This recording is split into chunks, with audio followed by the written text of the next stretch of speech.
इधर तक ना इधर। किसी भी लड़की पर लाइन मारो बिना किसी रोला बिना किसी पटास। राब्ता नंबर 045 अगर ट्रैक्टर पीछे ट्रैली फोन दे भागना राब्ता नंबर 0340 अगर ट्रैक्टर पीछे ट्राली लो। सलाम अलैकुम। हाँ जी वालेकुम सलाम जी। आज जो सारा बोर्ड तक आया है जिसको लिखे है किसी भी लड़की पर लाइन मारो बिना किसी रोला बिना किसी पटास। सही बन रहे हो? जी मैं बाबा लव गुरु बंगाली बाबा बोली रहा जी। जी बिल्कुल ठीक तुसां तकिया जी लाइन मारने वाला स्कीम। बाबा जी अपना एड्रेस दो मैं उन्हें पहुंचा। जी हमारा एड्रेस जनाब तुसें मैं अपना एड्रेस लिखाई हूं ना। जी और सामने जासों कराए ने सेंटर जो गया इसी सामने जनाब शहीदे पेंचर वाले ने दुकान नाल ही कसी टपसो पार सामने जड़ा बोर्ड लगा हुआ गोगा गडरा ला उसने ना लगा टप्पी ते सामने जनाब माड़ी झोंपड़ी सी पोची चौथा है इजी पैसा पहले करना। इजी पैसा कौन जी बनो उन्हें बनो।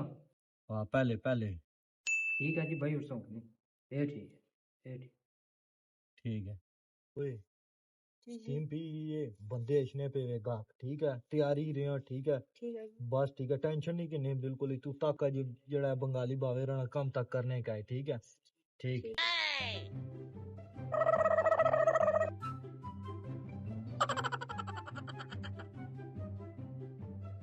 ओह नो दसो जी इजी पैसा हो ही गया ना। इजी पैसा हो ही गया। ए तू सुना नंबर ही है जिसने मी इजी पैसा होना है ना। जी हाँ सा नंबर बस ठीक है जनाब ए तू सुना जनाब आई गया हमारे को 3000 रुपया दसो क्या काम कराना तुसा। असली कोई कुड़ी बताई कोई लाइन मरवानी है तुसा। जी हाँ कुड़ी कुछ रोले शोले तो बगैर कोई दवाई ना है कोई दवाई ना है। सही बने हो सही बने उठो फिर इधर आई जो भाई जी तुसा पहले दसे नहीं जी।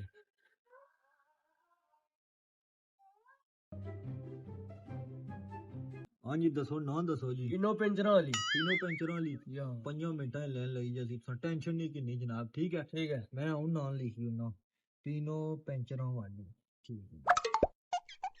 हाँ जी ना तो ही है इधर ठीक है तीनों पेंचर ली हूं रही है काम तुसा लाइन मारने ला ठीक है 2 मिनट लग सन 2 मिनट ही चाहिए सी तुसा ने पैसे ना सोचे तुसा जाया होइए ठीक है। मैं बंगाली लव गुरु बाबा ठीक है नहीं अखवाया ठीक है आउन होइए सी काम तुसा ठीक है बाबा ठीक है। लो जी लैन होगी ने पीनो पेंचर ली